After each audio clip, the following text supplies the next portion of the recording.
नमस्कार जनता में स्वागत है आपका। मैं हूं योगेंद्र। आप देख रहे हैं खास खबर। खास खबर में बात करेंगे देश में इस वक्त अवसर कोई भी हो, लेकिन बात एक ही होती है राजनीतिक मंचों से कि सीए का क्या होगा, इसका समर्थन करिए। दूसरे पक्ष कहता है कि नहीं, इसका विरोध करिए।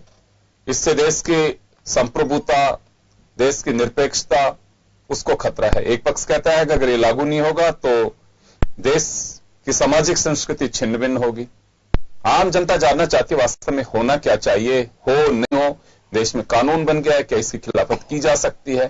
तो तमाम जो पहलू हैं उस पर आज हम चर्चा करेंगे। और हमारे साथ आज एक हमारा गैर राजनीतिक पैनल है। हमारे साथ धर्मवीर जी चंदेल वरिष्ठ पत्रकार हैं, उमेंद्र दादी जी वरिष्ठ पत्रकार हैं, प्रियंका भटनागर जी वरिष्ठ पत्रकार हैं और हमारे समीक्षक उपेंद्र राजपुरोहित जी हमारे साथ जुड़े हैं। सभी का स्वागत है। मैं आपको एक बार मजमून दिखाता हूं, फिर उसके बाद हमारे पैनलिस्ट हमारे साथ जुड़े हुए हैं जो आपसे चर्चा करेंगे। सीएए पर हो रहा विवाद, पतंगबाजी में भी दिखा असर। कांग्रेस और भाजपा में लड़े पेच। कांग्रेस ने बयानों से काटी भाजपा की पतंग, तो भाजपा ने बढ़ाई सीएए की पतंग। कांग्रेस प्रदेशाध्यक्ष सचिन पायलट का बयान, भाजपा को धरातल पर पतंग उड़ानी चाहिए। भाजपा की सीए की आर्थिक मंदी ने काटी पतंग, ये कहना है खाचरियावास का। सीएए का कई राज्यों में हुआ विरोध, भाजपा ने किया पलटवार। भाजपा प्रदेशाध्यक्ष सतीश पूनिया ने कहा, सीए पर जनता का मिल रहा साथ, नागरिकता देने का है अधिनियम। मकर संक्रांति पर पेज खूब लड़े, लेकिन इस दौरान सियासी पेच भी लड़ते दिखे।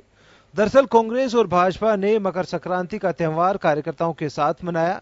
एक तरफ कांग्रेस के चीफ सचिन पायलट ने कार्यकर्ताओं के बीच पहुंचकर कार्यकर्ताओं का मनोबल बढ़ाया और कार्यकर्ताओं के बीच पतंगबाजी करके सियासी मैसेज भी दिया, लेकिन इस दौरान भाजपा पर वार करने में भी नहीं चूके।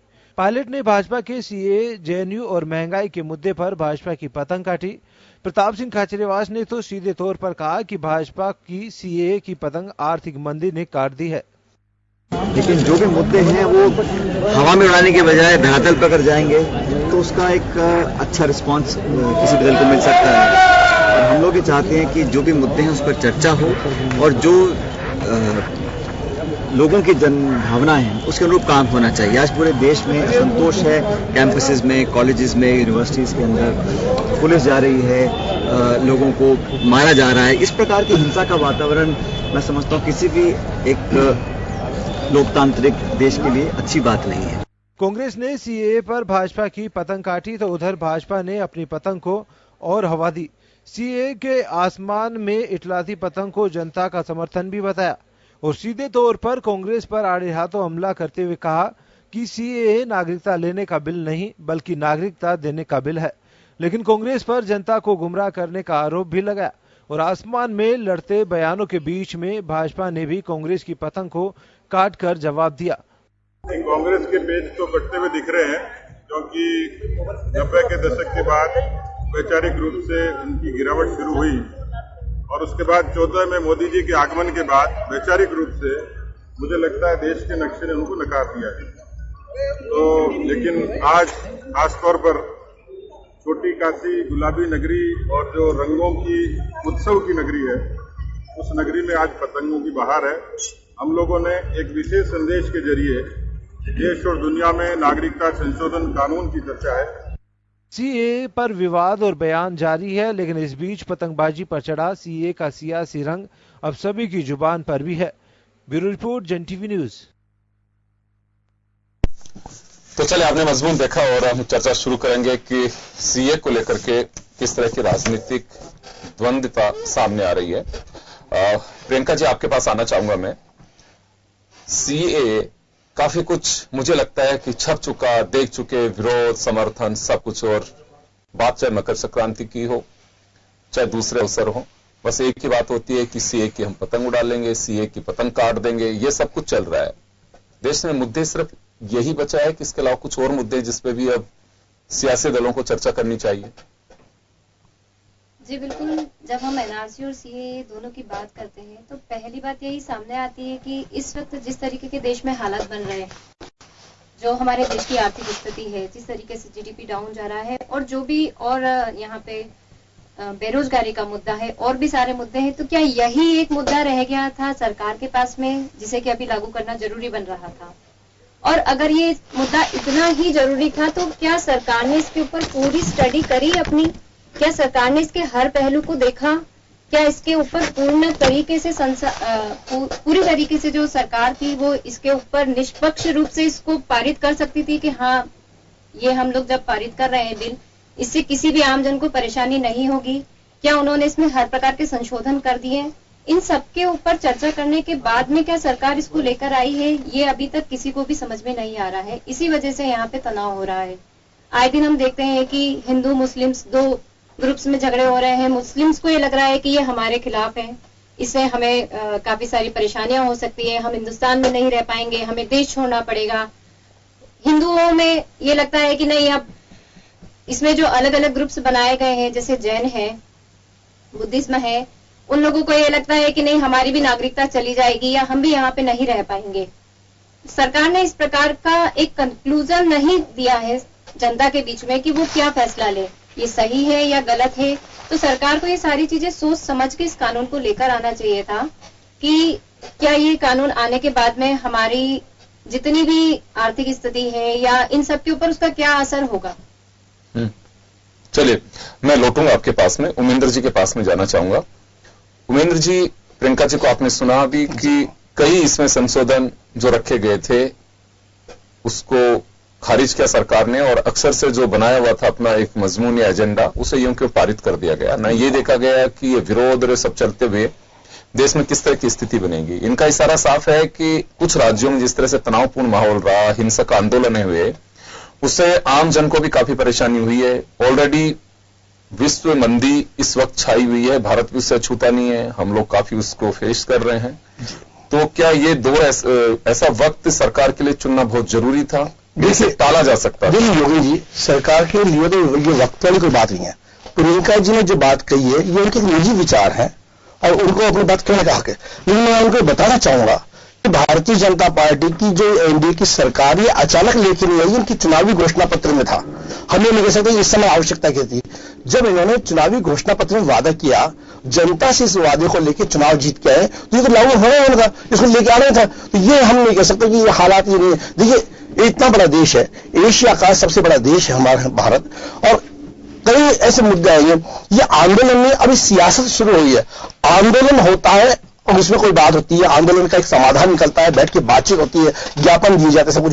लेकिन जहां सियासत की बात आती है वहां कोई समाधान नहीं होता। अब यह क्या है कि विभिन्न राजनीतिक दलों को अपनी रोटी सेकने की सियासत में फंस गए। इसलिए ये कहते हैं ना कि इस समय मुद्दे ये है वो है।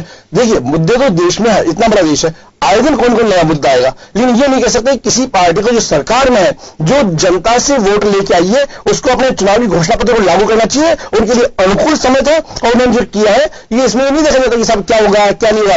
हाँ, मैं ये कहना चाहता हूं कि आंदोलन करने का विपक्षी दलों को अधिकार है, करना चाहिए, लेकिन आंदोलन के साथ साथ में कानून के खिलाफ यदि आप आंदोलन करें तो कानून को नहीं तोड़ना चाहिए।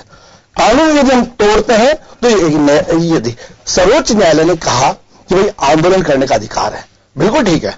आंदोलन पहले भी है, जेपी आंदोलन भी हुए, बड़े बड़े मूवमेंट हुए, अन्ना हजारे का आंदोलन हुआ, लेकिन यदि राष्ट्रीय संपत्ति को नुकसान पहुंचाया जाता है तो गलत है, उसकी निंदा की जानी चाहिए। मैं आप जैसा भी कहा कि सब अर्थव्यवस्था सरकार ने उसके ऊपर विचार विमर्श बिल्कुल विचार विमर्श के बाद जो चीज चुनावी घोषणा पत्र में आई है बिना विचार के नहीं होती, मंथन भी होगा, इनके थिंक टैंक में बात भी की होगी। ये थोड़ी कि अचानक कोई लल्लू ने कह दिया होगा, काम ऐसा नहीं होता है। पहले पूरा विचार होता है, इस पे पूरी स्टडी करी। देखिए, सरकार में बैठे लोग इतने हल्के नहीं हो सकते, उन्होंने पूर्ण स्टडी की है, जानते हैं इफ एंड बट भी जानते हैं क्या हानि लाभ होंगे, सब कुछ जानते हैं।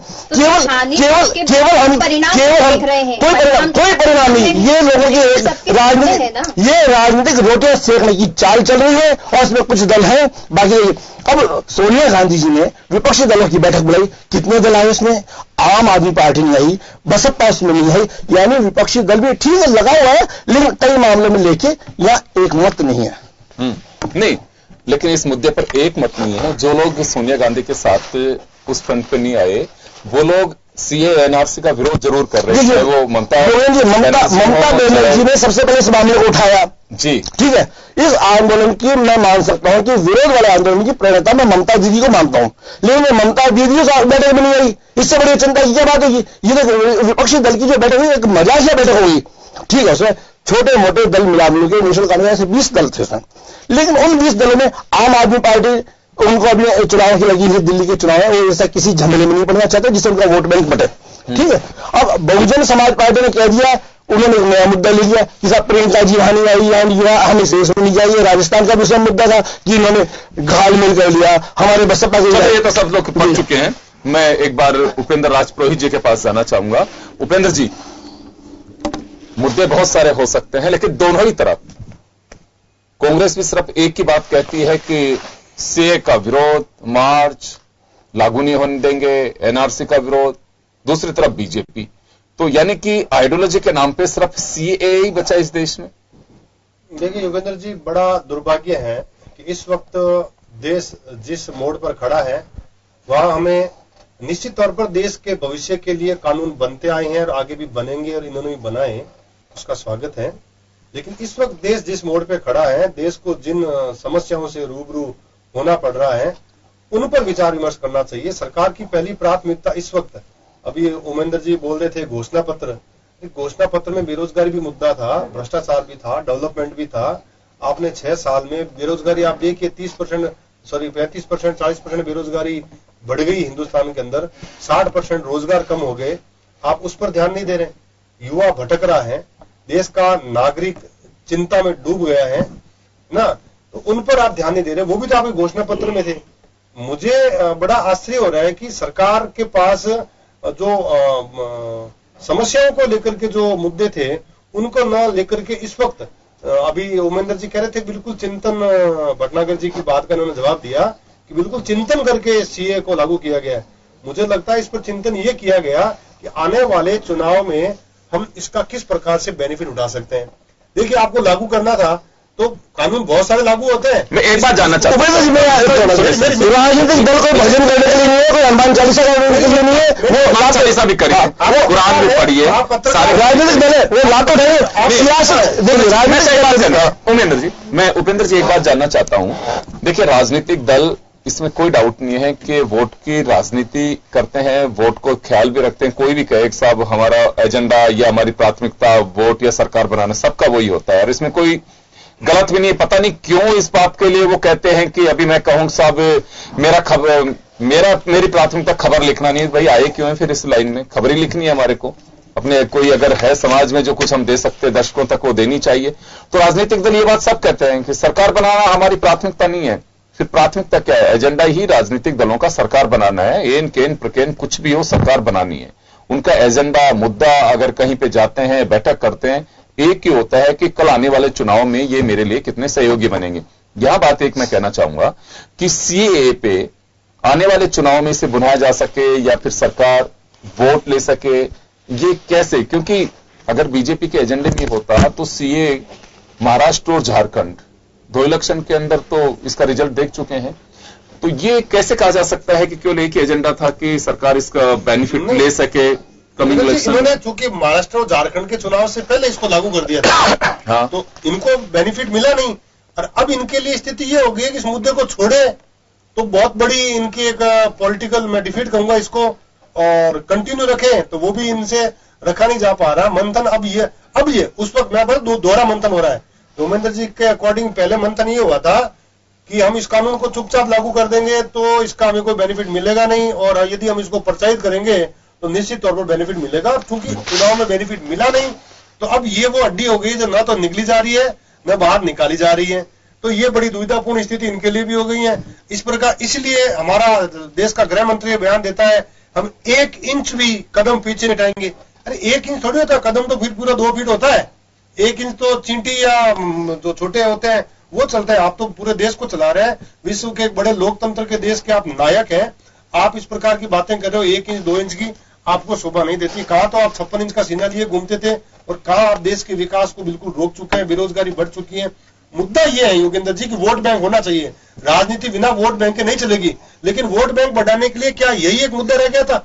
वोट बैंक बढ़ाने के लिए आप डेवलपमेंट करते, आप रोजगार कहाँ गया आपका स्किल डेवलपमेंट? बताइए सही मुझे, मैं तो बताऊं। चलो देश की बात छोड़िए, आप एक छोटे शहर का सर्वे कीजिए, आप जयपुर का सर्वे कीजिए, कितने स्किल डेवलपमेंट। मैं तो खुद घूमता हूं मार्केट के अंदर, लोगों के बीच जाता हूं, मैंने तो कहीं पर स्किल डेवलपमेंट का एक भी एग्जांपल देखा नहीं। ठीक है, पूरे हिंदुस्तान में कोई 150 चलिए मैं लौटूंगा आपके पास में, वापस आऊंगा तो वो मायने नहीं रखते। मैं वापस आऊंगा। धर्मवीर जी हमारे साथ में जुड़े हुए इस वक्त।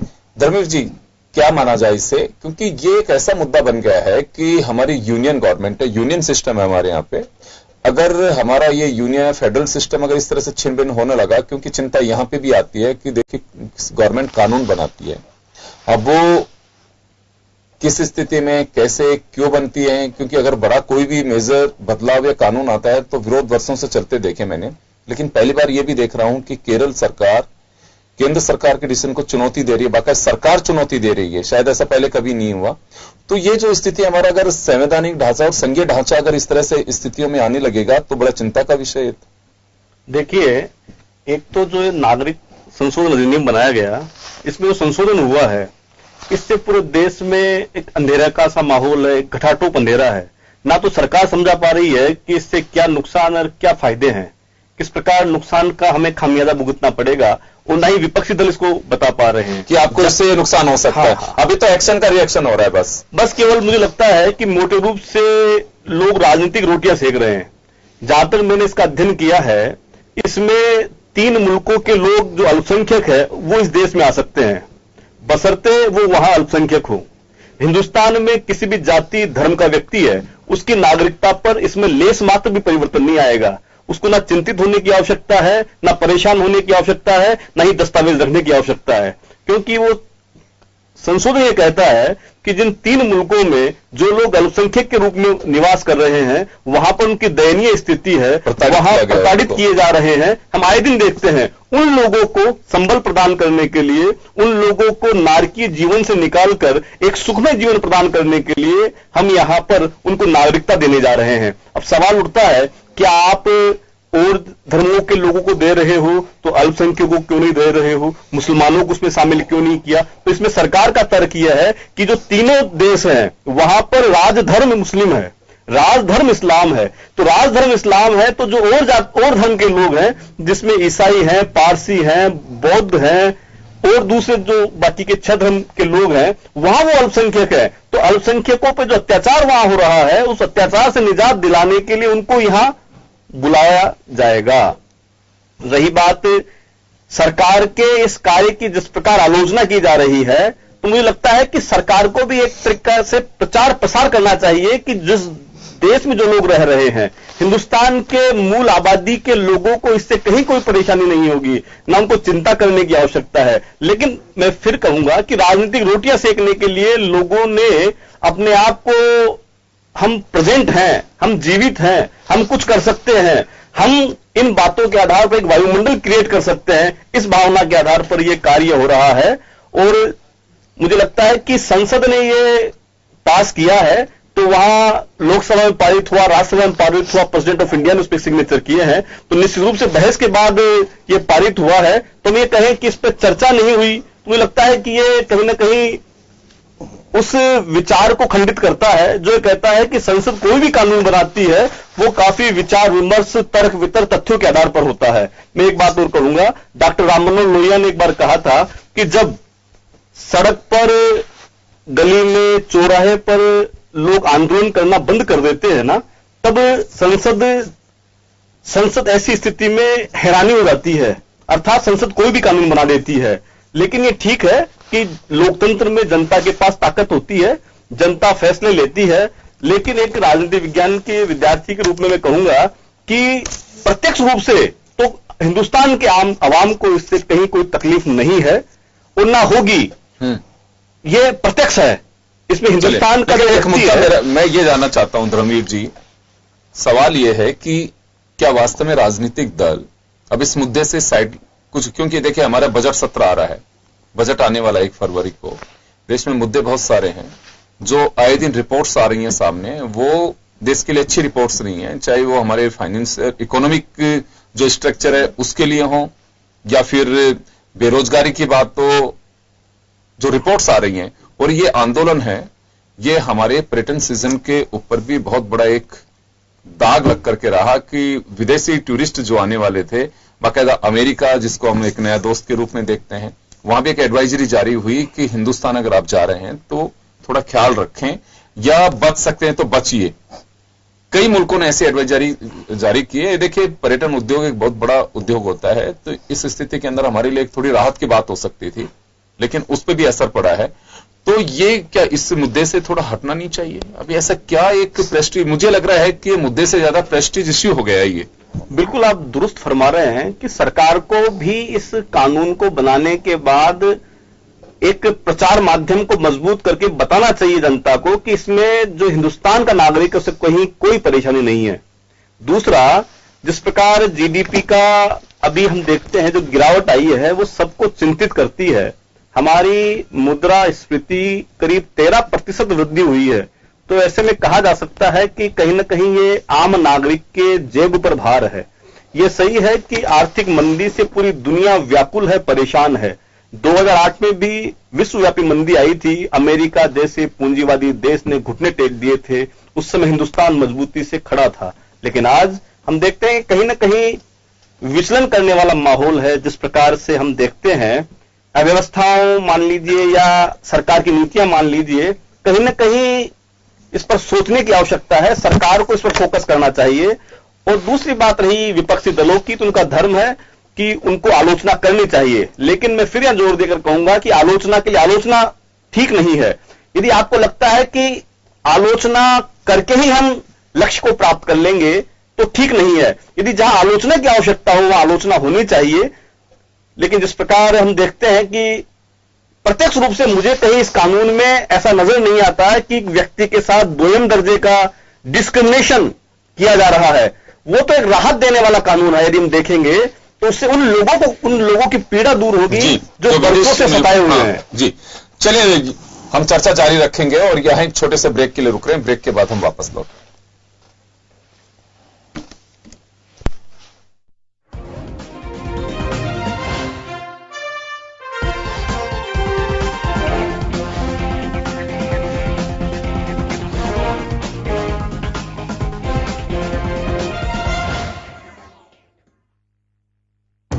जिंदगी का हर पहलू दिखाता है जन टीवी। शख्सियतों से होती है मुलाकात, बहती है सुरों की गंगा राग और ताल के साथ। मन को पावन करता तीरथ, भुलाता सारा अभिमान। हम करते हैं नारी युग का सम्मान, जगमगाते हैं मनोरंजन का संसार, लगाते हैं यादों का अंबार। खेलों से बढ़ जाती है मन की रफ्तार। हम हैं आपके दिल की आवाज, जन टीवी, जन जन की आवाज।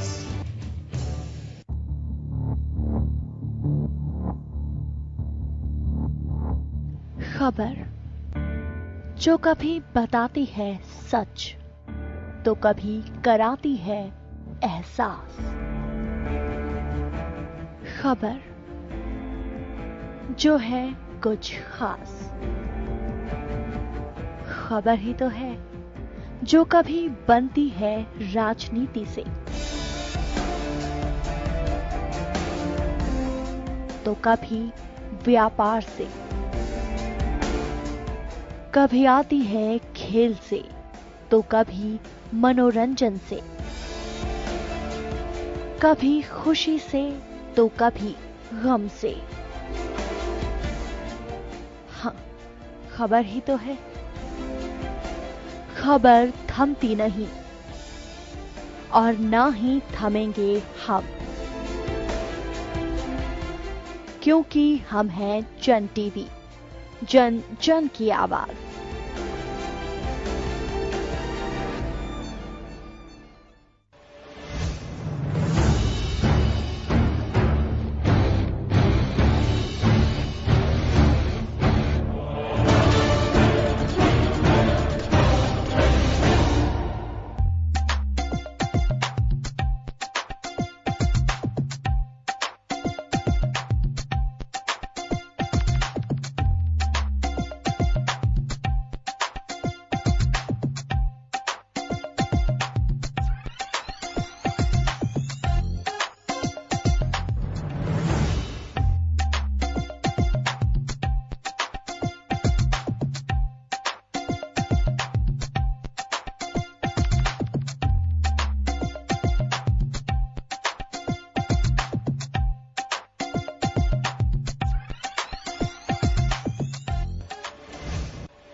ब्रेक के बाद एक बार फिर आपका स्वागत है। आप देख रहे हैं खास खबर। बात कर रहे हैं सीए एनआरसी को लेकर के कोई भी मंच, राजनीतिक दल, उस पर किस तरह से इसे बनाया जा सकता है। एक विरोध कर रहा है तो दूसरा इसका समर्थन कर रहा है। बात मकर संक्रांति की हो या दूसरे अवसर की हो, केवल एक ही बात कही जाए, आई सपोर्ट सीए, और दूसरे का मैं इसे लागू नहीं होने दूंगा। तो आखिर कब तक? क्या एक यही मुद्दा देश में बच चुका है? प्रियंका जी, वापस आपके पास आना चाहूंगा। देखिए, दो बातें हैं यहां पे। अगर पार्लियामेंट कोई कानून पास कर देता है, ये किसी भी सरकार का विशेष अधिकार है कि अगर वो सत्ता में है, उसके पास में संख्या बल है, तो जो उनका अपना एजेंडा है, कानून है, वो बना सकते हैं। ये बात एक अलग है कि विरोधी दल या देश में उसका विरोध होता है, तो ये उनका अधिकार है कि लोकतांत्रिक तरीके से संविधान ने जो उन्हें अधिकार दिया उसका उपयोग कर सकते हैं। लेकिन अभी जो स्थिति है, इसको लेकर जनता में क्या भ्रम है अभी? जैसे आपने कहा कि जनता को मालूम ही नहीं है, जनता एक भ्रम की स्थिति में। क्या लगता है जनता को, अगर बात होती है आप लोगों की, आप भी जर्नलिस्ट हैं, तो किस तरह का भ्रम है जनता में? सर, मुझे यही लगता है कि जनता को हमने ठीक तरीके से, सरकार ने ये ठीक तरीके से मैसेज नहीं दिया है कि एनआरसी और सीएए आखिर में है क्या और हम इसे क्यों ला रहे हैं।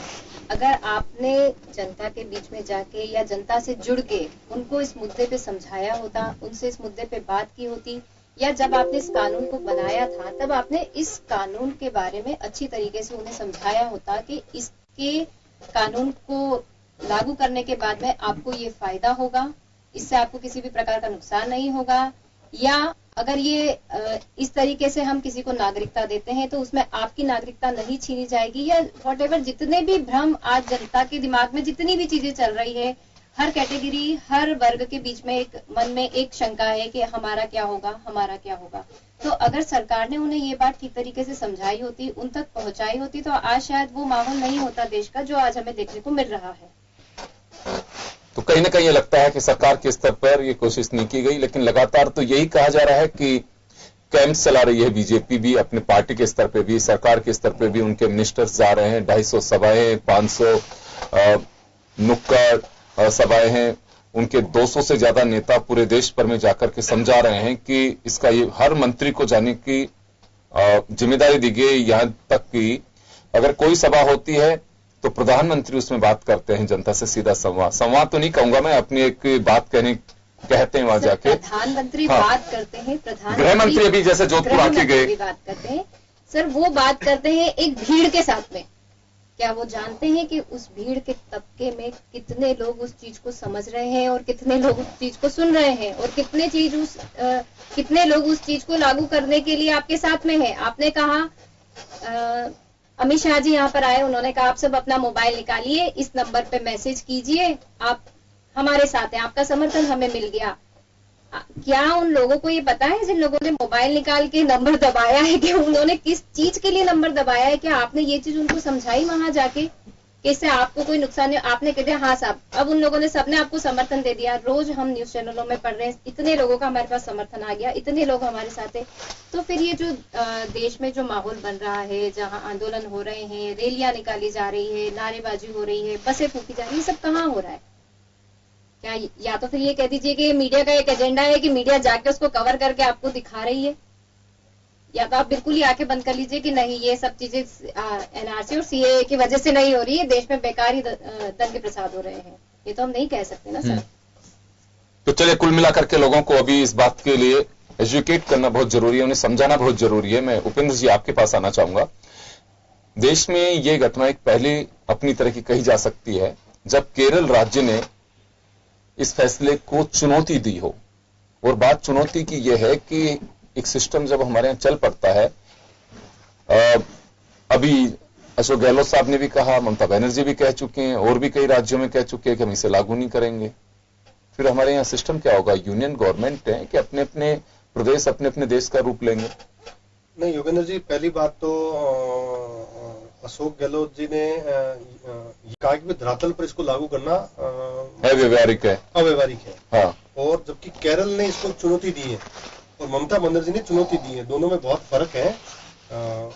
लेकिन चुनौती देना, मैं कहूंगा कि ये भारत जैसे लोकतंत्र के लिए एक खतरे का संकेत है। एक छोटे राज्य द्वारा केंद्र सरकार को किसी मुद्दे पर बिल्कुल ऑपोजिट चुनौती देना, एक प्रकार से मैं इसको कहूंगा कि जैसे युद्ध जैसी स्थिति हो गई है ये। वो अपने आप को एक प्रकार से यूं कह रहा है मैं तो स्वतंत्र हूँ, मैं तुम्हारी बात नहीं। क्योंकि देखिए विज्ञापन भी बाकायदा जारी किए इन्होंने कि जो हमारा असेंबली सेशन आएगा उसमें हम इस मुद्दे पर चर्चा करके इसके खिलाफ एक विधेयक पारित करेंगे। हाँ। तो ये मुझे लगता है कि थोड़ा सा ये बिल्कुल चिंता का विषय है। लेकिन योगेंद्र जी सबसे अहम बात मैं आपको बताऊं, मैंने पहले भी बताया कि नोटबंदी में इस केंद्र सरकार द्वारा बहुत बड़ी टेक्निकल चूक हुई। उस वक्त उन्होंने इस नोटबंदी का जो रुपए एक्सचेंज का जो था उसको बनिए की दुकान की तरह चलाया और वो उनका नोटबंदी फेल हुआ। वैसी की वैसी टेक्निकल मिस्टेक यहाँ पर इनसे इस 5 ईयर के काम वो भी शुरुआत में हुई थी, ये भी इन्होंने शुरुआत में बहुत बड़ी गलती कर दी है। इस बार मुझे नहीं लगता कि 2024 में अगर इस प्रकार से इस गलती को इन्होंने जल्दी नहीं सुधारा, वो गलती तो कंटिन्यू चलती रही, इस गलती को इन्होंने नहीं सुधारा और मूल समस्याओं का समाधान नहीं किया, तो मुझे नहीं लगता कि 2024 के चुनाव में इनको जनता इस प्रकार से वापस मौका देगी। ये भी केंद्र सरकार के लिए इस वक्त सोचने का विषय है। इसकी प्लानिंग इनको अभी से करनी होगी, अदरवाइज जनता इस वक्त इनको ठीक है मुद्दा मैं ये नहीं कहूंगा कि खराब है या देश के लिए हित में नहीं है, मुद्दा ठीक है, लेकिन उसकी प्रेजेंटेशन का जो आपका तरीका है, आप बात को समझा नहीं, क्यों नहीं चर्चा की, क्यों नहीं प्रचारित किया, टीवी पर डिबेट करवानी चाहिए थी, भाई इस प्रकार का मुद्दा है, क्या देश हित में है, ये वो जो भी था इस पर एक सकारात्मक जनता को भी इसमें इन्वॉल्व करना चाहिए था, क्योंकि मुद्दा खाली 540 से 45 सांसदों का नहीं था, ये हिंदुस्तान के 125 करोड़ लोगों का मुद्दा था, जिसमें आम आदमी को इनको शामिल करके इस पर अगला स्टेप उठाना चाहिए था। तब जाकर के मुझे लगता है कि इसमें एक आम सहमति बनती और जो भी विरोध होता, जो भी आपत्ति होती, वो पहले ही सामने आ जाती। और आज जिस परिस्थिति से भारत देश गुजर रहा है, विदेशों के अंदर एक अलग गलत मैसेज भारत का जो जा रहा है, जो मित्र देश है वहां से एडवाइजरी जारी की जा रही है, तो ये इसका खामियाजा हमें नहीं भुगतना पड़ता। धर्मेंद्र जी आप कुछ कह रहे हैं बीच में भी। मेरा एक कहना था कि केंद्र सरकार ने जो कानून बनाया है वो संघ सूची में बनाया है, और जो कानून संघ सूची में बनता है तो उसको हर राज्य को उसको लागू करना अनिवार्य होता है, मैंडेटरी होता है। कोई भी राज्य उसको लागू करने के लिए मना नहीं कर सकता, पहली बात। दूसरी बात, केरल ने इस कानून को लेकर अपना स्पेशल सत्र बुलाया था, उन्होंने उसको प्रस्ताव पारित किया, लेकिन प्रस्ताव उन्होंने दिल्ली सरकार को नहीं भेजा, केंद्र सरकार को नहीं भेजा। उनके महाधिवक्ता ने मना कर दिया कि संघ सूची का विषय है, राज्य सूची का विषय नहीं है, वहां से रिजेक्ट हो जाएगा। तो उसके बाद केंद्र के लॉ मिनिस्टर ने प्रेस कॉन्फ्रेंस भी की थी और उन्होंने समझाने का प्रयास किया था कि संघ सूची का विषय है। रही बात पश्चिम बंगाल की मुख्यमंत्री ममता बनर्जी ने भी ऐसा कोई प्रस्ताव पारित नहीं किया। अशोक गहलोत साहब ने कहा जा रहा है, गहलोत साहब ने भी केवल एक भाषण के रूप में बात कही कि हम लागू नहीं करेंगे, जबकि सिद्धांततः वो लागू होगा। यदि केंद्र सरकार ने मन बना लिया, कानून बना लिया और इससे पीछे नहीं हटे तो लागू करना इनकी मजबूरी होगी। ये हो सकता है तो कुछ रद्दो बदल कर दे, अपना सत्र बुलाकर उस पर कुछ नियमों को ऊपर नीचे कर सकते हैं। एक बात मैं कहना चाहूंगा कि देखिए, मैंने जैसे कहा कि कुछ चीजों को लेकर के फिर वो एक नजीर की तरह हो जाती है, उदाहरण दिए जाते हैं कि हाँ उन्होंने कहा था। जैसे अभी कुछ दिन पहले कमलनाथ का स्टेटमेंट था, जब जीएसटी लागू कर रहे थे तो प्रधानमंत्री वर्तमान उस वक्त गुजरात के मुख्यमंत्री नरेंद्र मोदी साहब ने कहा था कि मेरे यहाँ पे इसे लागू नहीं होगा और किसी कीमत पर लागू नहीं करने दूंगा। तो ये देखिए, एटलीस्ट जिस जगह पे आप बैठे हो, कोई भी हो, चाहे वो वर्तमान किसी सरकार के मुख्यमंत्री हो या देश के प्रधानमंत्री हो, तो ये जरूर, क्योंकि जैसे अभी प्रियंका जी कह रही हैं कि लोगों में भ्रम की स्थिति है। कोई कह रहा है कि जब चुने हुए संवैधानिक पद पे बैठे हुए लोग मेरे यहाँ लागू नहीं करूंगा, और एक कह रहा है कि नहीं लागू हो गए तो देश का कानून बन चुका है। वहां भ्रम की स्थिति बनती है कि हमारा यूनियन और फेडरल सिस्टम है कि कुछ और है। नहीं, मैं तो कहता हूं कि यदि इन राज्यों के मुख्यमंत्री ने इस तरह का बयान दिया है तो बहुत गलत बयान है, क्योंकि उनको कहने का अधिकार नहीं है कि आप इस केंद्र एक संघ जो स्वरूप है, संघात्मक व्यवस्था है, इसको तोड़कर आप वापस क्या देशी रियासतों के रूप में तब्दील करेंगे क्या? इस देश को, इस मुल्क को बांटेंगे क्या आप? वो जानते हैं कि ऐसा करना संभव नहीं है, लेकिन फिर इस प्रकार के बयानबाजी देकर सोचते हैं कि कार्यकर्ताओं में उत्साह बनेगा और उनके फॉलोअर्स की संख्या बढ़ेगी।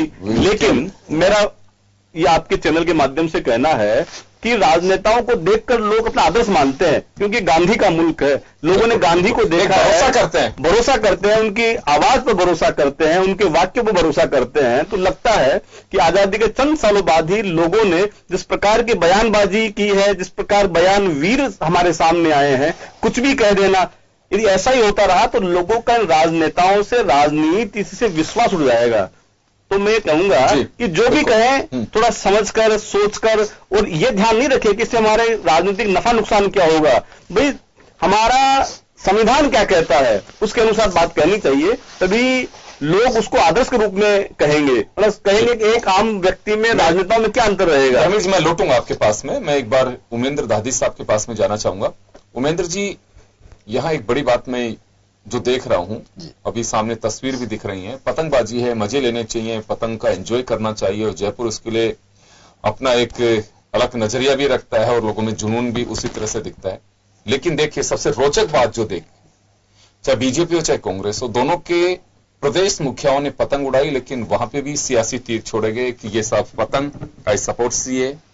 दूसरा कह रहा है कि सीए संप्रभुता पे खतरा, हम इसे लागू नहीं होने देंगे। तो ये क्या है कि त्योहार में भी ऐसे प्लेटफॉर्म तैयार रखने चाहिए, या वास्तव में कम से कम त्योहार तो छोड़िए, क्या यही एक एजेंडा था? आप इतने दिन से कर रहे हैं, दोनों पार्टियां लगी हुई हैं, त्योहार को छोड़ा जा सकता था। बाकायदा मीडिया को इन्वाइट किया गया, जैसा ये सीए के खिलाफ पतंग उड़ाएंगे, ये सीए के सपोर्ट में पतंग उड़ाएंगे, क्या होगा? देखिए योगी जी, राजनीतिक दल के नेता हैं ये लोग, इनको जहां मौका मिलेगा अपने बात को कहने का अवसर ये लोग कभी छोड़ेंगे नहीं। और ये ठीक है कि ये तो पतंगबाजी की बात है, अलग अलग जो धार्मिक आयोजन होते हैं, अन्य प्रकार के आयोजन है, उसमें भी राजनेताओं की दखलन हमेशा रही है। लेकिन मैं जो भी बातचीत चल रही है कि देश उद्वेलित है, ये देश उद्वेलित नहीं है, कुछ लोग जो एक अपने अपने विचारधाराओं से बने वो लोग उद्वेलित हैं। देश की जनता इस बात को जानती है, और वो जनता इस बात को जानती है कि इस कानून में किसी को निकालने का प्रावधान नहीं है, इसमें एंट्री देने का प्रावधान है, निकालने का नहीं है।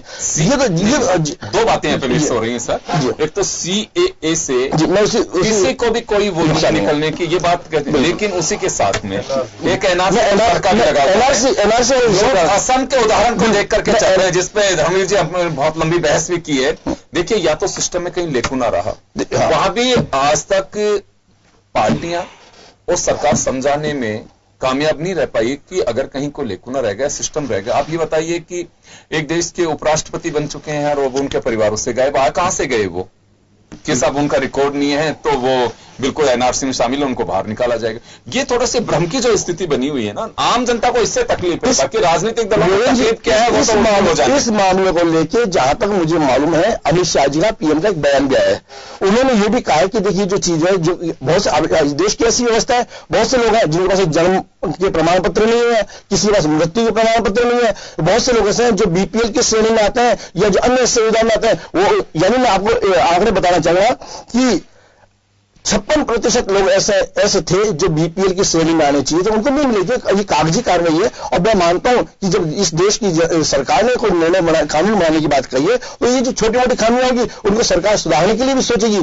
हाँ, यह एक बात अवश्य कहने की वह है कि सरकार को जब कोई मामला उद्वेलित हो जाता है तो विपक्षी दलों के साथ बैठ के अवश्य बात करनी चाहिए, मुख्यमंत्रियों के साथ बैठ के बात करनी चाहिए, क्योंकि अब इस सरकार की जिम्मेवारी है देश की कानून व्यवस्था को बनाए रखने की, और जो मुखिया होता है उसका दायित्व ज्यादा बढ़ता है। इसलिए आपके चैनल के माध्यम से हम भी ये कहना चाहेंगे कि सरकार को ऐसा सौहार्दपूर्ण वातावरण बनाने का प्रयास करना चाहिए। धर्मवीर जी, आपके पास आना चाहूंगा मैं, थोड़ा सा इसको आप डिफाइन करिए, क्योंकि सीएए के साथ एनआरसी, देखिए सीएए में तो महज ये कहे कि साहब इसको आप धार्मिक आधार पे क्यों लेकर के आ रहे हैं, अगर कोई प्रताड़ित दूसरे देश में अगर कोई मुसलमान है वो भी आना चाहते हो तो आप उसको भी ले लीजिए।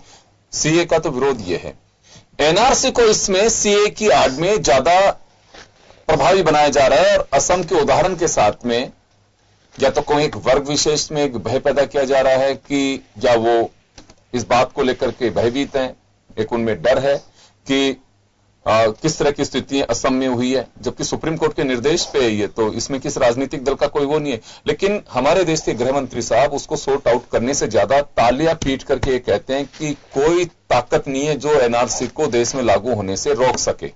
आपने सुनेंगे कई बार स्पीच। नहीं, मेरा आपके चैनल पे पहले भी मैंने कहा था कि जो एनआरसी को जिस प्रकार लागू किया गया और जो पद्धति अपनाई गई, वो जिस पद्धति में जिस प्रकार की खामियां रही, और खामियां का खामियाजा उन लोगों को भुगतना पड़ा जिनकी कई पुश्तें असम में रही हैं। जैसा आपने बताया कि वहां के उपराष्ट्रपति हैं, उनके परिजनों का नाम नहीं है, जिन लोगों ने इस मुल्क की कामयाबी के लिए, इस मुल्क को बचाने के लिए शहादत दी है, उन परिवारों के नाम नहीं है। तो मुझे लगता है कि उसमें सुप्रीम कोर्ट के ध्येय में कहीं कोई कमी नहीं है और जिस सरकार ने उसको लागू किया उसके ध्येय में कहीं कमी नहीं है, लेकिन जो एजेंसी है उन एजेंसियों की कहीं ना कहीं कमी है कि उनको ढंग से उसको इंप्लीमेंट करना चाहिए था। लेकिन यदि मैं कहूं कि सरकार की मंशा ठीक है तो मैं यहां भी ये भी कहूंगा कि उनकी मॉनिटरिंग प्रॉपर होनी चाहिए। आखिर 19 लाख लोगों को किस प्रकार आपने बाहर कर दिया? क्या उनके दस्तावेज ढंग से खंगाले गए? क्या उनसे ढंग से आपने बातचीत की? एक 19 लाख लोगों का बाहर निकलना डर पैदा करता है पूरे मुल्क के लोगों के लिए कि यदि पूरे देश में लागू हो गई तो क्या होगा। ऐसे में मैं कहना चाहूंगा कि एनआरसी में निश्चित रूप से सुप्रीम कोर्ट का ध्येय पवित्र है और उसका स्वागत करना चाहिए, लेकिन जो कार्य पद्धति अपनाई गई, जो वर्किंग स्टाइल अपनाया गया, जिस प्रकार इसमें खामियां आई, उस खामियों ने लोगों को डरा दिया और वो डर कश्मीर की फिजा से निकल पूरे मुल्क में छा गया। आज लोगों को भय यह है कि कहीं वो एनआरसी हिंदुस्तान में लागू हो गई तो हमारे साथ क्या होगा। और जिस प्रकार जनता को भरमाया जा रहा है, जिस प्रकार बताया व सिखाया जा रहा है, जो तथ्य हैं उन तथ्यों के अलावा जिस प्रकार का एक ज्ञान सिखाया जा रहा है कि असम के लोगों के साथ जो हुआ है वो आपके साथ होगा, तो ऐसे में मैं फिर वही कहूंगा कि सरकार को, राजनीतिक दल जो उनका है, उनको एक तरीके से ढंग से डायलॉग होना चाहिए, बताया जाना चाहिए कि क्या कमी है और कहां कमी नहीं है। दूसरा यह है कि जब कभी देश में ऐसी स्थिति पैदा होती है, केंद्र अलग चलता है, राज्य के मुख्यमंत्री अलग चलते हैं, तो ऐसे में एक डायलॉग के लिए प्रधानमंत्री को, गृह मंत्री को बैठक बुलानी चाहिए, उनके जो शक सुबह है उन पर बातचीत होनी चाहिए, डायलॉग होना चाहिए। चलिए, मैं एक बात जानना चाहता हूं यहां आपसे कि ये बात लंबे समय से समाचार पत्रों के माध्यम से, संपादकियों के माध्यम से कई बार मैसेज देने की, क्योंकि देखिए समाचार पत्र कहीं न कहीं किसी रूप में पहुंचते हैं, वो एक जनता की आवाज बनकर के बात करते हैं कि कहीं ना कहीं डायलॉग का अभाव है इसमें और ये विरोध टूटना चाहिए। नुकसान देश को, यहाँ की पब्लिक को, इसी को भुगतना पड़ेगा। दो चीजें अभी निकल करके आ रही हैं, सब लोग आप जर्नलिस्ट हैं, यहां दो बातें, एक तो कहीं ना कहीं डायलॉग का अभाव है और दूसरा जनता को समझाने की पूरी कोशिश से ज्यादा अपनी सियासी रोटियां सेकने की कोशिश की जा रही है। मुख्य बात नहीं, बिल्कुल सही कह रहे हैं। केंद्र सरकार ने विज्ञापन जारी किए हैं, इलेक्ट्रॉनिक चैनल्स को भी किया है, प्रिंट मीडिया को भी किया है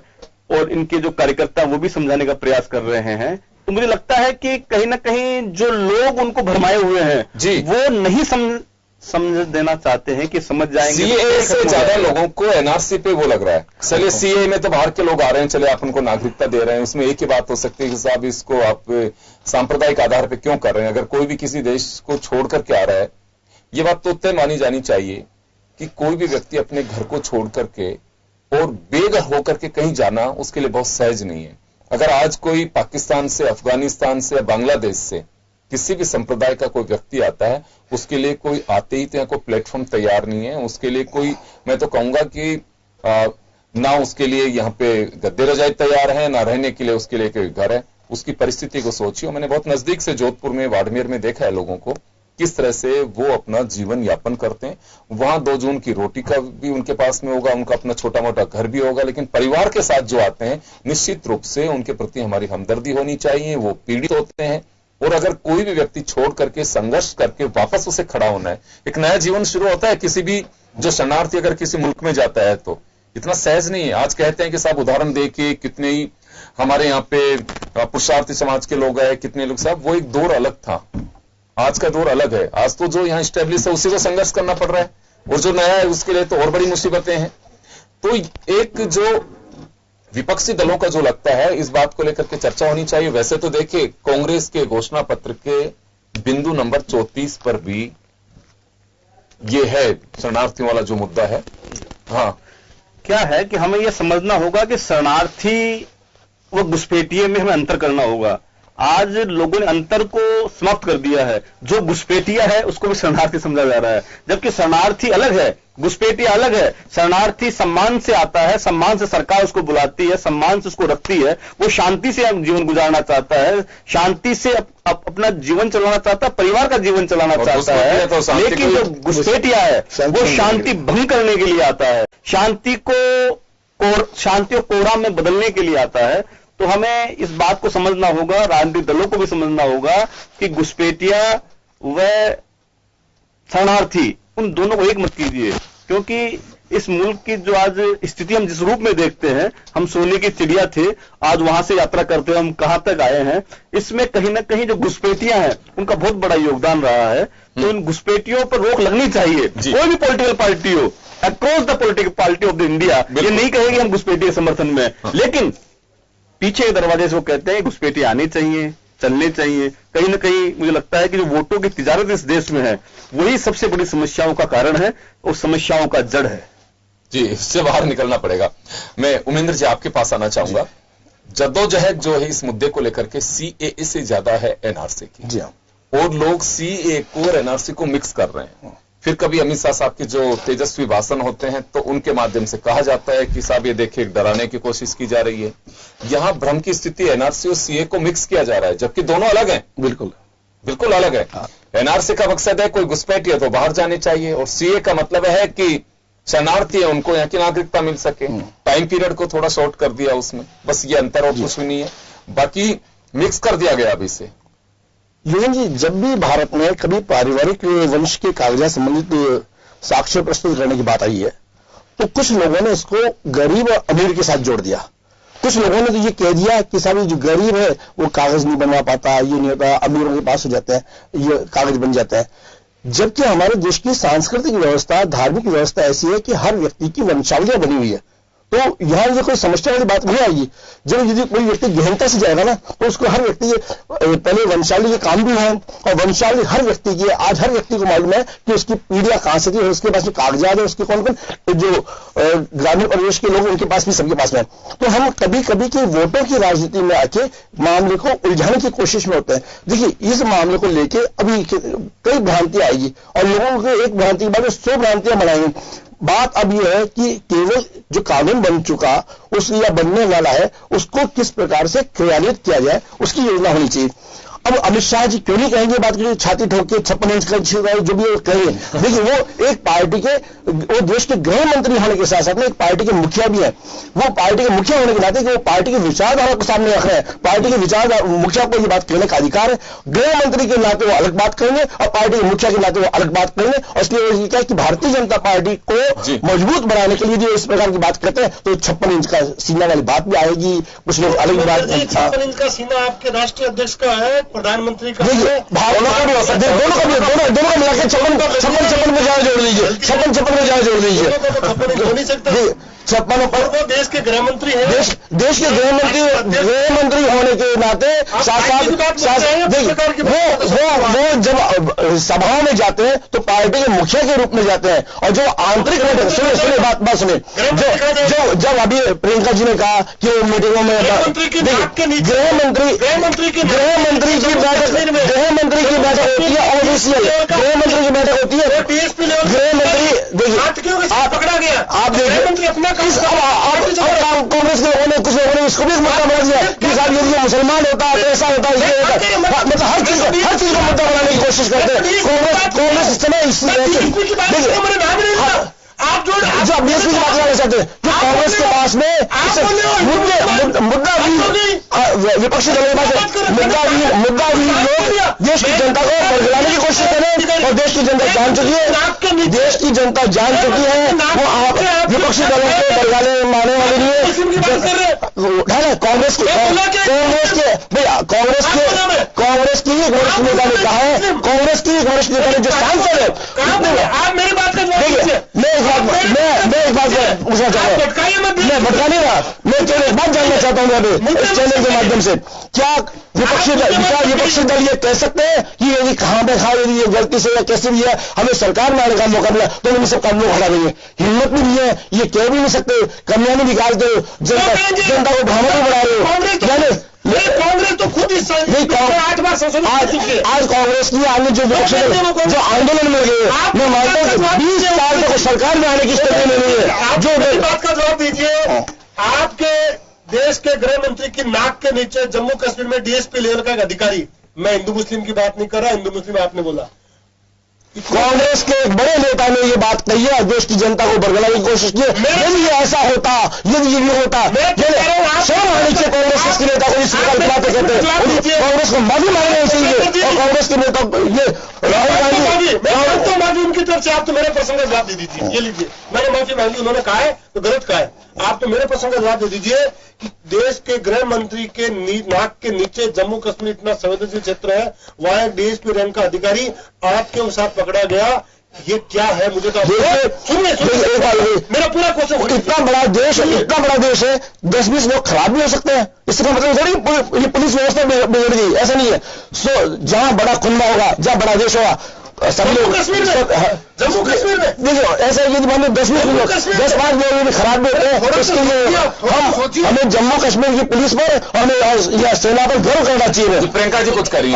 प्रियंका जी, सर आपने एक बात बोली कि आंदोलन हो रहे हैं, तो सर क्या आंदोलन हो रहे हैं तो उसमें कांग्रेस में ये एक विचारधारा के लोगों का आंदोलन कर रहे हैं, ये देश की जनता का आंदोलन नहीं है। देश की जनता का आंदोलन था जयप्रकाश का आंदोलन, देश की जनता का आंदोलन था अन्य आंदोलन। ये वैचारिक मैनेजमेंट है, उनकी दुकानें सिमट रही है। अमित शाह को गृह मंत्री बना के बिठाया, ऐसा इसी विचारधारा के लोगों के लिए अमित शाह जी जहाँ केवल अपनी पार्टी के लिए बयान वो पार्टी के कार्यक्रम में जाएंगे, पार्टी के मुखिया के नाते उनको राजनीतिक बातें कहनी पड़ेगी। वो पार्टी के लिए नहीं, प्रियंका जी आपको समझना पड़ेगा, आपको समझना प्रधानमंत्री देश के लिए है। ऐसा देश का कांग्रेस या बीजेपी आंदोलन नहीं कर रही।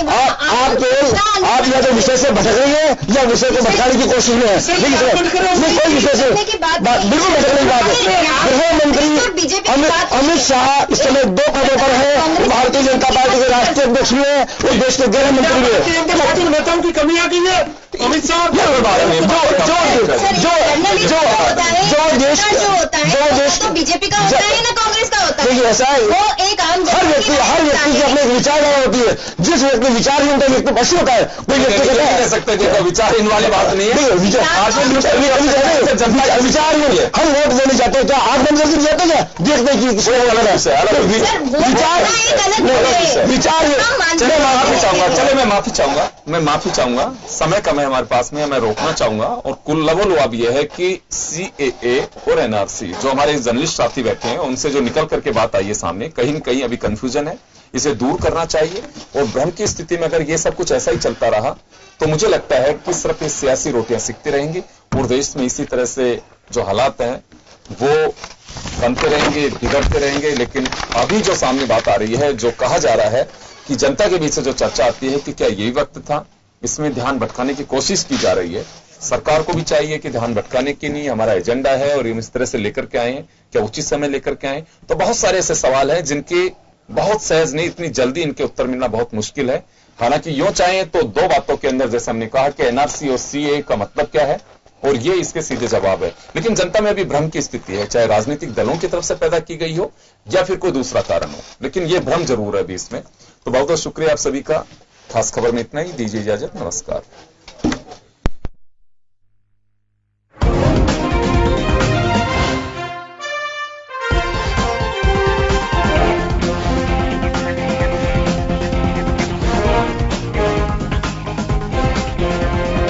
जन टीवी की लेटेस्ट अपडेट पाने के लिए हमारे चैनल को जरूर सब्सक्राइब करें और नोटिफिकेशन पाने के लिए बेल आइकॉन दबाएं।